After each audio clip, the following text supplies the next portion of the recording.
weight training numéro 6 et c'est parti pour l'échauffement. Allez, on démarre tout de suite. Donc échauffement, on va avoir 5 fois 20 secondes de travail en hollow hold plus 5 de own up. Donc 5 tours.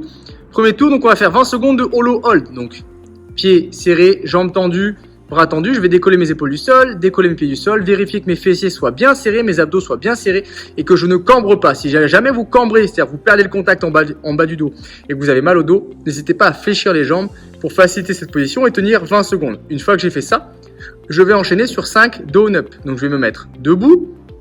Là, je vais chercher simplement à m'allonger, donc venir poser les mains au sol, tac, effacer les jambes, m'allonger à plat ventre, repousser et me remettre debout. Voilà, 5 passages là-dessus. Je cherche à m'allonger simplement et à me relever simplement sur 5 répétitions. Ok, on enchaîne avec la mobilité. On va donc commencer par 10 à 15 passages en dislocation pour encore déverrouiller et travailler vos épaules. Prenez un PVC, un manche à balai, une ceinture, quelque chose sur une prise large et vous partez bras tendus des hanches pour venir toucher les fesses et vous faites entre 10 et 15 allers-retours. Pensez à bien hausser les épaules pour passer large au-dessus de la tête.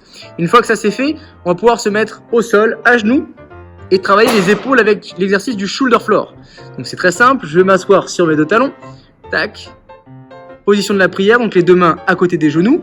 Je vais tendre un bras très loin devant, tourner la paume de main vers le plafond, vérifier que mon bras est toujours tendu et décoller le plus haut possible cette main pendant 3 secondes. Je maintiens et ensuite je vais ramener la main, changer de bras et faire ça 4 fois à droite, 4 fois à gauche. Même si vous n'arrivez pas à décoller la main, concentrez-vous à avoir le bras tendu et le coude verrouillé. Et ensuite, on termine avec flex avant, donc je vais m'asseoir sur mes fesses, tendre les jambes, pieds serrés loin devant. Et mon but, ça va être d'aller le plus loin possible, chercher la plus grande distance possible et tenir 5 secondes. Voilà, là je sens que ça tire sur l'arrêt de la cuisse. Je relâche 5 secondes et je vais faire ça 8 fois. Je relâche, je vais chercher très très loin, je vais maintenir 5 secondes. Et relâcher 5 secondes et je vais faire ça en tout 8 passages. Allez, le haut du jour, vous allez avoir un format mixé. Vous allez donc commencer par un AMRAP et finir par un 4-time. Ce qui veut dire que la première partie, vous allez avoir un AMRAP de 9 minutes, c'est-à-dire autant de répétitions que possible pendant 9 minutes. Le format est un petit peu particulier et c'est pour ça qu'il est fun. On va avoir 1, puis 3, puis 5, puis 7, puis 9, puis 11, etc. en burpees. Donc je vais commencer sur un burpees. Comme le down up mais un peu plus dynamique. Je vais m'allonger à plat ventre, tac, pousser. Une fois que je suis en l'air, je vais faire un petit saut et toucher les deux mains au-dessus de la tête. Donc je vais en réaliser un seul et ensuite travailler 10 secondes en handstand hold. Le deuxième tour, je vais faire 3 burpees, 10 secondes en handstand hold. Puis 5 burpees, 10 secondes en handstand hold. Chaque tour, vous allez rajouter 2 burpees et garder le même temps de maintien en handstand hold. On vous montre tout de suite le handstand. C'est très simple, vous allez vous placer à peu près à 30 cm du mur, bras tendus, jambes tendues. Je vais venir poser délicatement mes mains au sol, vérifier que mes bras sont bien tendus et je vais simplement poser mes talons au mur. De cette position, je vais pousser fort dans le sol, passer la tête entre les bras pour regarder ce qui se passe en face et serrer mes abdos au maximum. Il n'y a que les talons qui touchent le mur et rien d'autre. Vous allez pouvoir maintenir cette position 10 secondes.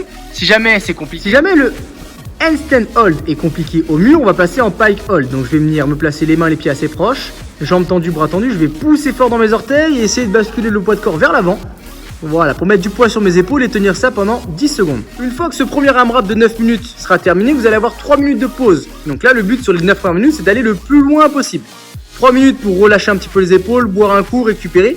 Et ensuite, la deuxième partie, c'est le même principe. Donc on va sur un 4-time de 9 minutes. Donc là, c'est un contre-la-montre.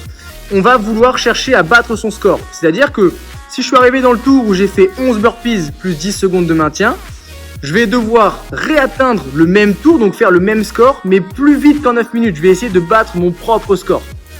Donc, je répète, si j'ai fait 1, puis 3, puis 5, puis 7, puis 9, puis 11 burpees et 10 secondes de maintien et que le chrono s'est arrêté là sur l'AMRAP de la première partie, là, je vais devoir faire 11 plus 10 secondes, donc exactement là où j'ai été sur la première partie, mais plus rapidement qu'en 9 minutes.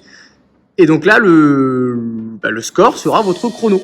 Aujourd'hui, vous avez vu 2 formats différents, l'AMRAP et le 4-time sur un même entraînement. N'hésitez pas... on espère que ça vous a plu et n'hésitez pas à faire partager ces entraînements avec vos proches. Allez, salut!